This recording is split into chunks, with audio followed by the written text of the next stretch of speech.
গেলে সৈয়দী উদ্যানের মধ্যে মূলত মাদক ব্যবসার একটা চক্র আছে। এই চক্রটা একটা চক্র মেহেদি, যা যে ইতোমধ্যে গ্রেফতার আছে এবং যার দেখানো মতে আমরা সুইচ গিয়ার উদ্ধার করেছি। তা মেহেদির গ্রুপেরই একজন রাব্বির হাতে একটা ট্রেজার গান ছিল।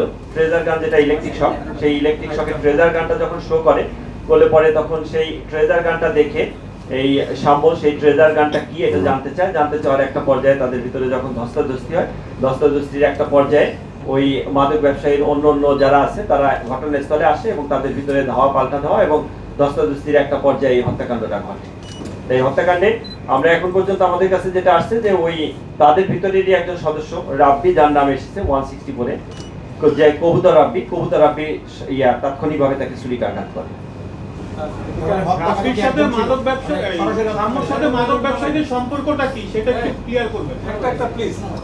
এখানে মূলত যেটা যে ঢাকা বিশ্ববিদ্যালয়ের পাশে যে সরোয়ার্দী উদ্যানের ভিতরে আপনারা জানেন যে অনেক ফুড কোর্ট, খাবারের দোকান আছে এবং সেখানে রীতিমতো স্টুডেন্টরা যায়, বাইরে থেকেও লোক আসে এবং অনেক রাত পর্যন্ত সেখানে খাবারের থাকে।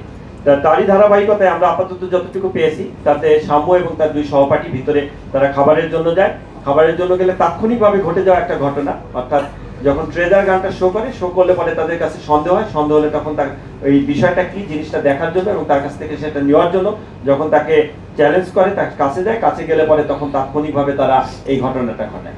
ঘটনাস্থল কি সৈয়দী উদ্যানের ভেতরে? আমরা যতদূর জানি ঘটনাস্থল তিন নেতার মাজারের কাছাকাছি। আপনি আপনার বর্ণনা অনুযায়ী খাবার যদি খেয়ে থাকে তাহলে সেটা সৈয়দী উদ্যানের ভেতরে, ঘটনাস্থলটা কোথায়? এটা মুক্ত মঞ্চ যেটা আছে, মুক্ত মঞ্চের ওইখানে ফোয়ারা আছে, যেখানে ফোয়ারার ওইখানে ঘটনাস্থল। আশেপাশে চটপটির দোকান এবং বিভিন্ন রকমের যে ফুডগুলা, এই ফুডগুলা সেখানে আছে।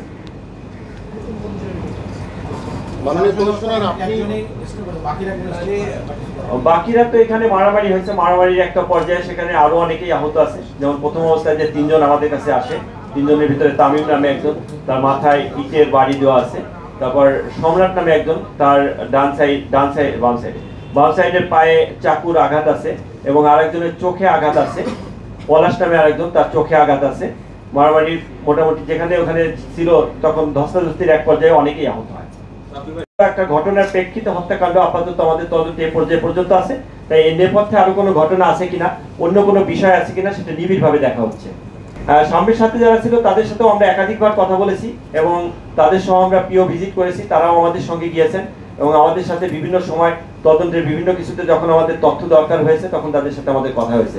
তদন্তকারী কর্মকর্তা, সুপারভাইজিং অফিসার এবং ঊর্ধ্বতন অনেক কর্মকর্তার সাথে তাদের কথা হয়েছে। যে সরোয়ার্দী উদ্যান ওদের কথিত ভাষা যেটা গ্রিপ বলে, গ্রিপ মানে তিনটা ভাগে ভাগ করা। একটা গ্রিপ হলো তিন নেতার মাজারের এই সাইডে, একটা মাঝখানে আর একটা ছবির হাতে, এবং তিনটা গ্রিপের তিনটা গ্রুপ সেখানে দায়িত্বরত আছে এবং তারা মাদক ব্যবসা করে। এটা আমাদের তদন্তে প্রাথমিকভাবে উঠে এসেছে।